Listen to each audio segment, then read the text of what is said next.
మిర్యాలగూడ మండలంలోని చిల్లాపురం మండల పరిషత్ ప్రాథమిక పాఠశాల కొత్త సొబగులను సంతరించుకుంది. కార్పొరేట్ పాఠశాల మాదిరిగా సాంకేతికతను అందిపుచ్చుకుంది. దాతలు కంచనపల్లి లక్ష్మీనారాయణ, సాతునూరి వెంకటేశ్వర్లు ఇతరుల దాతృత్వంతో డిజిటల్ క్లాస్ రూములు, తరగతి గదుల ఆధునీకరణ, ప్రొజెక్టర్, ఇన్వర్టర్, జిరాక్స్ మిషన్, మైక్సెట్ ఇలా ఆధునిక హంగులను సంతరించుకుంది. బుధవారం పాఠశాలలో పండుగ వాతావరణం నెలకొంది. ఎంఈఓ బాలునాయక్ ముఖ్య అతిథిగా పాల్గొని మాట్లాడుతూ గ్రామస్తుల సహకారంతో పాఠశాల కొత్త పుంతలు తొక్కుతుండటం హర్షణీయమన్నారు. తల్లిదండ్రులు పాఠశాలను ఆదరించాలని కోరారు.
అమ్మా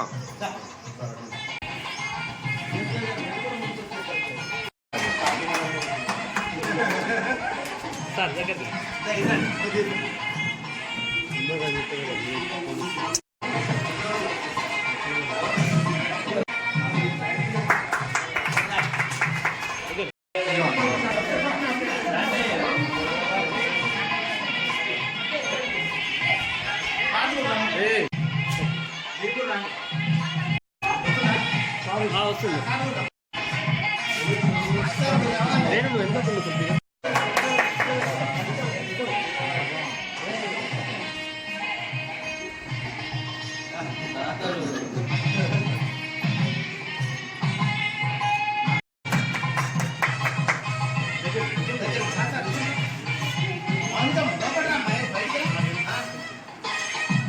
మన చిల్లాపురం పాఠశాల రూపురేఖల్ని మార్చినటువంటి మన ప్రధానోపాధ్యాయులు గారికి, ఇక్కడ ఉన్న ఉపాధ్యాయ బృందానికి మరియు వారికి పూర్తి సహాయ సహకారాలు అందించిన మన దాతలు శ్రీ కంచపల్లి లక్ష్మీనారాయణ గారు, సాతునూరి వెంకటేశ్వర్లు గారు, శ్రీనివాస్ రెడ్డి సార్ గారు కానీ ఇంకా ఎవరైనా దాతలు మన స్కూల్కు సహకరించిన వారందరికీ కూడా నా తరఫున ప్రత్యేక ధన్యవాదాలు తెలుపుతున్నాను.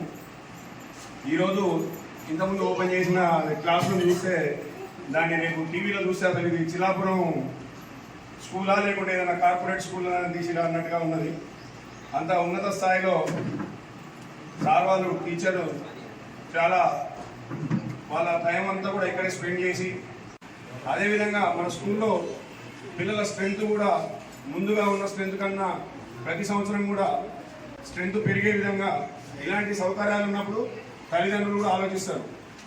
ఏంటంటే మనకు వేరే దగ్గర కార్పొరేట్ స్కూల్లో ఉండే విద్య మన స్కూల్లోనే జరుగుతున్నప్పుడు మనం బయటికి పంపాల్సిన అవసరం లేదు. మన స్కూల్లో అన్ని ఫెసిలిటీస్ ఉన్నాయి. ఇంకోటి డ్రింకింగ్ వాటర్ కూడా మంచిగా ఆర్ఓ ప్లాంట్ లాగా చేయించినందుకు అసలు పిల్లలు ముఖ్యంగా అదే ఇబ్బంది పడకుండా బాటిల్ పట్టుకుని ఇంటి దాకా పోయి తీసుకొచ్చుకునే విధంగా లేకుండా మంచిగా డ్రింకింగ్ వాటర్ కూడా బాగున్నాయి, క్వాలిటీ కూడా బాగుంది. ఆయన కలవడం, ఇచ్చే వాళ్ళకు కూడా ఆలోచన రావడం, అది కూడా బుద్ధి పుట్టించి చేసేటువంటి కార్యక్రమాన్ని ఆయన చూసిన వెంటనే ఈ కార్యక్రమం దిగ్విజయం అయ్యేటట్టుగా వాళ్ళు సహకరిస్తున్నారు. ఇదే విధంగా ఇదే ఆలోచనతోని గ్రామంలో ఉన్నటువంటి పెద్దలు చాలామంది ఉన్నారు. ఇదే ఆలోచనతోని మన స్కూల్కు ఏదో గవర్నమెంట్ వాళ్ళు ఏదో చేస్తారు అని కూడా మనమే ముందుకు వచ్చి ఇంకా ఎన్నో విధాలుగా సహకరించాలని కోరుతున్నాను. ఈ పాఠశాలకు తమ యొక్క పిల్లల్ని పంపించి వాళ్లకు ఉన్నత విద్యను అందించడం కోసం ఈ గవర్నమెంట్ స్కూల్ బెటర్ అనే ఈ విషయాన్ని గుర్తించిన తల్లిదండ్రులకు ఒకసారి ధన్యవాదాలు తెలియజేస్తూ, ఈ విషయం సరే నేను చెప్పడం బాగుండదేమో అనుకుంటున్నాను, కానీ సరే చెప్పాల్సిన విషయం ఇది. సరే ఇక్కడ ఉన్న పెద్దలకు తెలియకపోవచ్చు సబ్జెక్ట్ ఏంటని. 2015 స్కూల్లో ఒక 10 మంది పిల్లలు 12 మంది పిల్లలు ఉన్నారు. ఆ రోజు ఒక్కరే టీచర్ శ్రీనివాసరెడ్డి గారు. ఆ శ్రీనివాసరెడ్డి గారు ఉన్నప్పుడు ఆ పిల్లలు ఎవరు వస్తున్నారు, ఎవరు చదువుతున్నారు, ఎవరు పోతున్నారు అనే విషయం కూడా లేని పరిస్థితి ఆ రోజు. నేను ఎందుకో స్కూల్కి వచ్చి ఇక్కడ పరిస్థితి ఏంటని తెలుసుకుంటే చాలా దారుణమైన పరిస్థితి. ఆ రోజు మేము ఏంటంటే చిన్నప్పటి నుంచి ఇక్కడ చదువుకున్న స్కూల్ కాబట్టి ఒక విధంగా చెప్పాలంటే దుఃఖమే వచ్చింది నాకు. అలాంటి పరిస్థితి.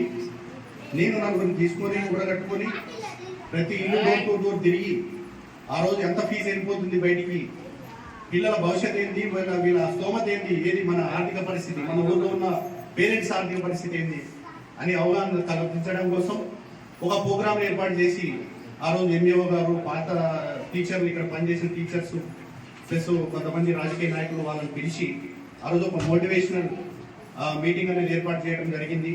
అది ఆగస్టు మంత్. జూన్లో స్కూల్ స్టార్ట్ అయింది. ఆగస్టు 2.5 months కంప్లీట్ అయింది. ఫీజు కట్టిన తర్వాత కూడా నా మాట గౌరవించి పేరెంట్స్ అందరూ దగ్గర ఒక 65-70 మంది పిల్లలు జాయిన్ కావడం జరిగింది. చదువు ముఖ్యం.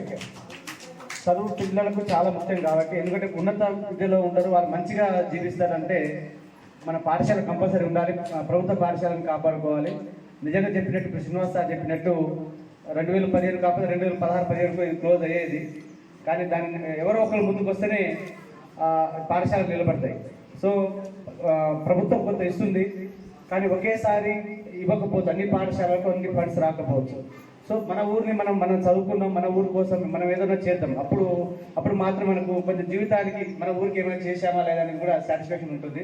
సరే, చాలామంది చాలా ప్రోగ్రామ్ చేస్తుంటారు, ఖర్చు పెడుతుంటాం. కానీ పాఠశాల ఖర్చు పెడితే జీవితాంతం ఆ పిల్లలకు మనం మంచి మెసేజ్ ఇచ్చినట్టు ఉంటుంది. సో దాంట్లో భాగంగా మొట్టమొదటిగా శ్రీనివాస్ సారా సార్ స్టార్ట్ చేసినందుకు మీకు అభినందనలు సార్. స్టార్ట్ చేసినందుకు దాంతో భాగంగా వెంకటేశ్వర సార్ వచ్చి 2,50,000 మామూలు విషయం కాదు సార్. ఒక ప్రభుత్వ పాఠశాల ఇంత భారీ మొత్తం ఇవ్వడం, ఇంకా దాని మించి ఇంకా పోటీపడి లక్ష్మీనారాయణ సార్ 3,21,000 అంటే సార్ మా మండల విద్యాశాఖ తరఫున మీ ఊరు అందరి తరఫున వాళ్ళ పేరెంట్స్ అందరి తరఫున మీకు ప్రత్యేక ధన్యవాదాలు సార్. అన్ని వసతులు పెరిగినాయి.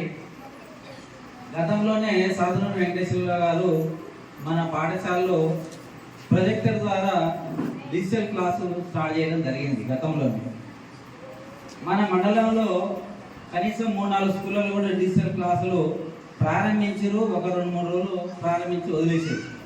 కానీ వాటిని సద్వినియోగం మాత్రం మన వెంకటరెడ్డి సార్ గారు ఇక్కడ ఉన్నటువంటి స్టాఫ్ను మాత్రం బాగా ఉపయోగించుకొని పిల్లలకు చాలా అనుకూలంగా వినియోగించే విధంగా పూర్తి స్థాయిలో వినియోగించడం జరిగింది. కాకపోతే మిగతా స్కూల్లో కూడా జరగట్లేదు. మిగతా స్కూళ్ళకు మన స్కూల్కు తేడా ఏంటంటే ఉన్న వనరులను కూడా ఉపయోగించుకోవడంలో మన సార్లు చాలా మంది ఉన్నారు. కాబట్టి నేను గతంలో వచ్చినప్పుడు చూస్తే స్ట్రెంత్ చాలా ఎక్కువగా ఉంది, ఇప్పుడు మాత్రం చాలా తక్కువ ఉంది. వసతులన్నీ పెరిగినాయి, విద్యార్థుల సంఖ్య తగ్గిపోతుంది. కాబట్టి ప్రజలందరూ కూడా ఒకసారి ఆలోచించుకోవాలి. అది చిన్న గ్రామం అయినందున,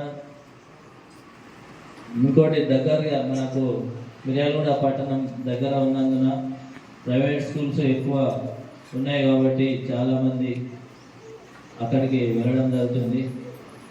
మన అంటే అవగాహన ఇంతకుముందు మన శ్రీను ప్రతి ఇంటింటికి తిరిగి స్కూల్ని డెవలప్ చేయాలంటే విద్యార్థులు ఉండాలి, మన టీచర్స్ ఎక్కువ ఉండాలంటే మన విద్యార్థులు ఎక్కువ మంది ఉండాలి.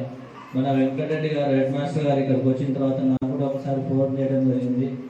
సీను కూడా నా దగ్గరకు వచ్చింది, కానీ పని బిజీ వల్ల మళ్ళీ తర్వాత ఇటువైపు చూడలేకపోయినాం.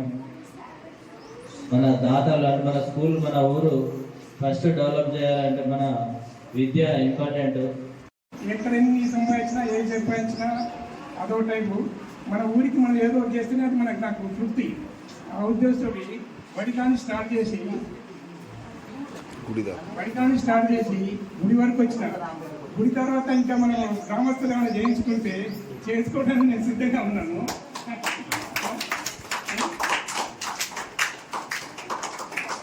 ఈరోజు ఈ స్కూల్ ఈ స్థాయికి వచ్చిందంటే మన వెంకటరెడ్డి గారికి ధన్యవాదాలు చెప్పుకోవచ్చు. మరి మన డిఎస్పీ గారు ఈరోజు కంప్యూటర్ ఇస్తున్నందుకు ధన్యవాదాలు చెప్పుకుంటున్నాను.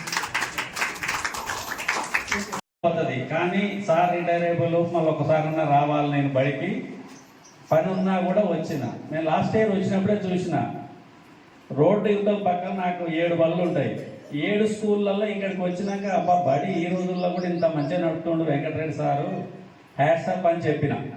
ఇక నేను రానవసరం లేదు, చూడాల్సిన అవసరం లేదు.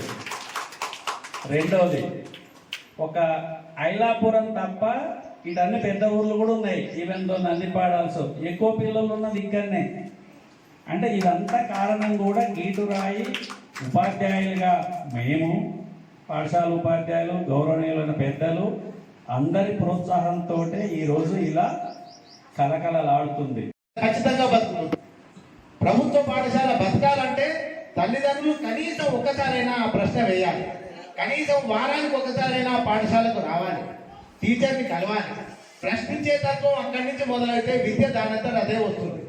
కాబట్టి ఎప్పుడైతే తల్లిదండ్రులు పట్టించుకోకుండా ఉంటుండ్రో, ఏదో బడికి పంపుతున్నాం పోతున్నారని వదిలేస్తున్నారో, అక్కడ వెనకబడడానికి అవకాశం ఉంటుంది. కాబట్టి తల్లిదండ్రులు ముందుకు వచ్చి పాఠశాల అభివృద్ధికి దోహదపడాలని కోరుకుంటూ, ఏంటంటే మనం ఇచ్చింది కాదు, మనం పుచ్చుకున్న వాళ్ళు కూడా సహాయం ఏమి ఎట్లా ఎక్స్పెక్ట్ చేసుకోవాలన్నది కూడా టీచర్లు చేసుకోవాల్సి వస్తుంది. ఇంకొకటి, టీచర్లు ఏం చేస్తారంటే తల్లిదండ్రులను కూడా స్కూలుకు రప్పించేటట్టు ఏర్పాటు చేసి పిల్లల గురించి ఏం చేస్తున్నారు మీరు తల్లిదండ్రులు అని వాళ్ళని కూడా వాళ్ళని చెప్పుకుంటే వాళ్ళతోనే ఒకటి ఉంటుంది.